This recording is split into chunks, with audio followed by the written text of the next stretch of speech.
What's going on, guys? It's me, Zach, bringing you guys another fantasy football video. And this one, I'm going to go over the top rookie wide receiver landing spots after the NFL draft here. This will be the third video that I'm making in this series. I've already done the quarterbacks and the running backs, and then I'll be doing the tight ends shortly after this, and then we can sort of start getting into actual redraft prep. So, super excited. The season's actually coming up closer than you might think it is. We're just about 3 months away from being in the heat of draft season, and there's going to be a lot of news coming in up in between then. So super exciting. I love making these videos. It's really fun taking a look at all these running rookies and seeing how we can expect them to play a role in this upcoming fantasy season. So yeah, with that, let's just get right into it. So starting us off with the first wide receiver off the board in the NFL draft this season, we've got Jackson Smith-Njigba, JSN. To me, he's the most talented wide receiver in this draft class. It shows that the NFL thought the same thing because he was the first one drafted in the draft. It's a decent landing spot for him. He ends up going to the Seattle Seahawks. He'll be the number 3 option in this offense pretty clearly behind DK Metcalf and Tyler Lockett. There is an opportunity for him to maybe pass Lockett on the depth chart. I don't project that to happen this season. I think Lockett's still just a really good wide receiver, and it's going to be hard for JSN to overtake that role. But there is an opportunity there, and going forward, Lockett is getting up there in age, so it's more than reasonable to assume that JSN sort of just takes over that Lockett role soon. For this year, he's going to operate primarily out of the slot. That seems to be what we're hearing out of Seattle. And that's going to somewhat limit his upside in this offense. He's going to be the number 3 option on an offense that, as we all know, the Seahawks still love running the ball. They're going to run the ball 45% of the time, probably. And it's going to make it hard for JSN to truly break out this season, but I think he'll have some flex value this year, and I think that going forward, he'd be a guy that I'd love to have on any dynasty team. But in redraft, I think he's mostly just going to be a flex play with upside if either of the other 2 wide receivers were to get hurt. Next up, we've got Jordan Addison. He'd be my number 1 rookie wide receiver in redraft just this season. He's just got a really fantastic landing spot. He was drafted by the Minnesota Vikings, who's going to be playing opposite Justin Jefferson. That's sure going to help keep a guy open. Nobody's going to double team Addison with Justin Jefferson on the other side. And he's just a really talented player. I love his route running. He's got really great hands. He's a deep threat as well. So he's going to have a really great season, I think. He's going into an offense that's going to be extremely pass heavy, especially if the Vikings do move on from Dalvin Cook. So I think you're going to see Jordan Addison break 100 targets this season, probably catch about 70, maybe 80 passes this year, and he'll probably slot in as like a low end wide receiver 3 for me. But there's obviously upside if this offense either has a breakout season or if Addison is just truly elite and just truly breaks out as a rookie. So next up, we've got Quentin Johnston. He was drafted by the Los Angeles Chargers. He was honestly a player that I was decently high on coming into the NFL draft. I still think there's a lot of work for he needs to do in terms of really developing as an overall well-rounded wide receiver, but he's truly a really elite deep threat. He's got tremendous size, and honestly, in that way, he reminds me a lot of Mike Williams. I think he's going to be a guy that's going to have a lot of explosive plays and be sort of hit or miss from a fantasy standpoint. I will say that if all the wide receivers on this team are healthy, he's still probably the number 4 target behind Eckler and then obviously Keenan Allen and Mike Williams. So it could be a little bumpy for him as a rookie, but there's obviously an opportunity for Keenan Allen to move on from the Chargers after the season. He's getting up there in age, and Mike Williams just can't stay healthy. So I think that there's going to be a pretty big role for Quentin Johnston opening up in this offense very soon. And in redraft, there's certainly an opportunity just because we could see injuries happen to Keenan Allen or Mike Williams, or who knows, maybe Johnston is just better than one of those two. So I like Quentin Johnston quite a bit, but I think he's got better dynasty value than he will in redraft this season. Next up, we've got Zay Flowers. He's a decent little prospect. I have him sort of viewed as like a tier lower in talent compared to those first 3 wide receivers I've touched on, but he does have a chance to be the number 1 wide receiver for the Ravens this season. They've got him, Bateman, and Odell Beckham Jr., along with Nelson Aguilar. I think that Odell, I personally just don't really care that Odell's there. I don't think he's going to be very relevant. He hasn't gotten more than 7 passes in a game since 2019, and I'm just pretty comfortable saying that Odell is not going to be worth what the Ravens paid him. But with that being said, even if Zay Flowers does pan out to be the number 1 wide receiver in this offense, he's still going to be the number 2 pass catcher behind Mark Andrews. This has been an offense that's been normally very run heavy. They have talked about opening it up quite a bit more with their new offensive coordinator, but I don't really want to bet on that happening. I think that Zay Flowers will probably be pretty close with Bateman and Odell in terms of targets this season, as they'll sort of all split and operate week by week between who's going to be that wide receiver 2. And I just don't really see there being a whole ton of value here. There's an opportunity for value to grow for Zay Flowers going forward. Maybe the offense doesn't lean as heavily on the tight end as they have in the past, and obviously Odell's probably a 1-year rental, and Bateman's got injury issues now. So there's an opportunity for Zay Flowers, but I don't expect him to do very much in redraft this season.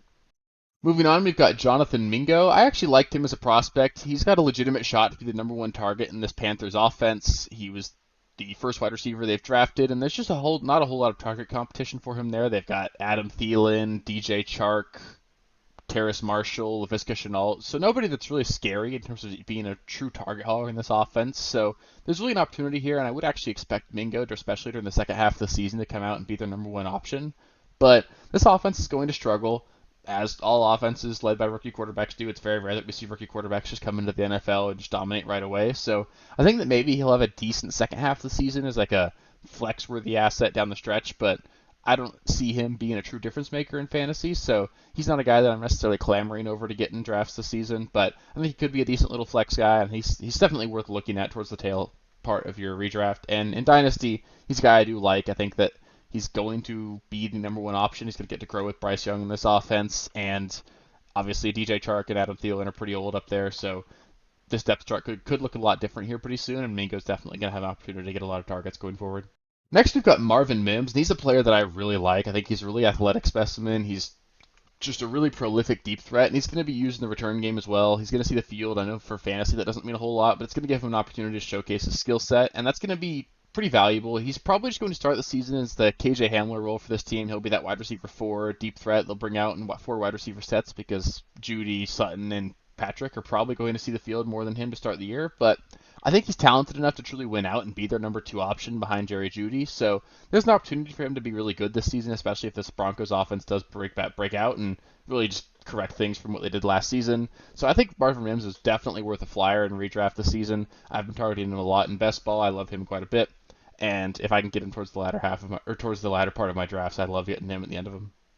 Next, we've got Jalen Hyatt. I'm personally not a huge fan. He was drafted in the 3rd round by the New York Giants. He profiles to be a slot receiver, and the Giants just have a ton of slot wide receivers. They've got Wan'Dale Robinson, Paris Campbell, Jamison Crowder, Sterling Shepard, and it's just hard for me to imagine Hyatt really being that much better than any of them. I think Wan'Dale is going to be the guy that starts in the slot for them, and then Hodgins and Slayton probably get snaps on the outside.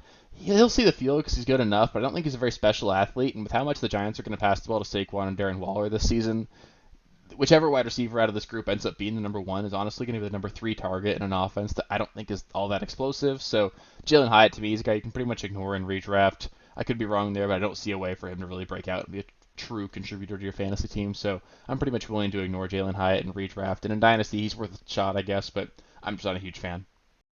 Next up, we've got Rashee Rice. He's a guy that I'm honestly not super familiar with as a prospect, but I do know that he's not a very special athlete. He doesn't profile to be a true game breaker in either burst or long speed, but he is a Chief, so there's definitely an opportunity there. Just with this depth chart, there's no true standouts at that position for them, so there's an opportunity for him to be their wide receiver 1. If you like him, I think you can take the shot, but I personally imagine he's going to wind up behind Tony, Sky Moore, and MVS in their depth chart, so I don't think he's going to be very fantasy relevant this season, but he's a new face in Kansas City, so who knows if he does earn the trust of Mahomes, then he could obviously be super valuable. So he's worth a flyer just in case I'm wrong, but I don't think he's going to be a guy that really cracks this depth chart too much.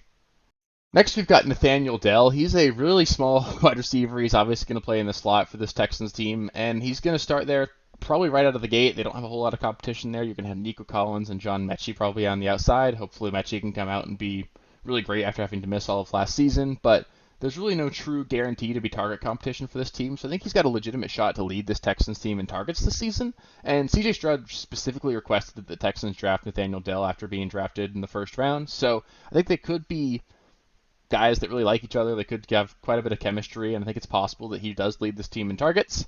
And he could have flex value this season, especially if CJ Stroud comes out strong.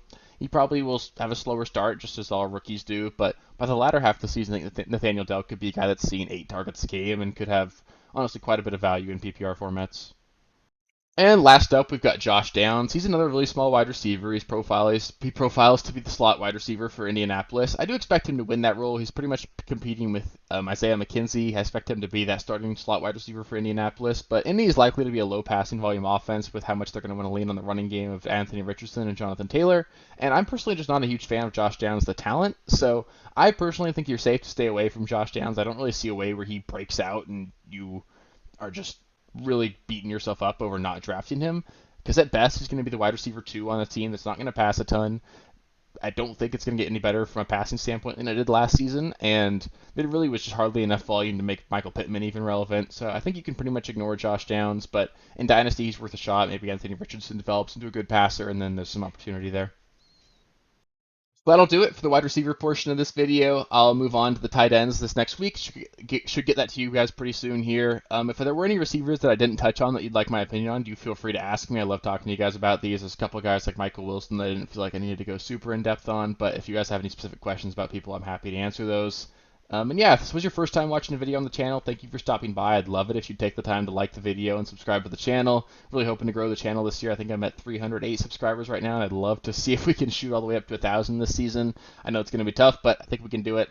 Let's see if we can. I love making these videos for you guys, and I love just sort of trying to build a community here. So yeah, with that, thank you guys so much, and I'll catch you next time.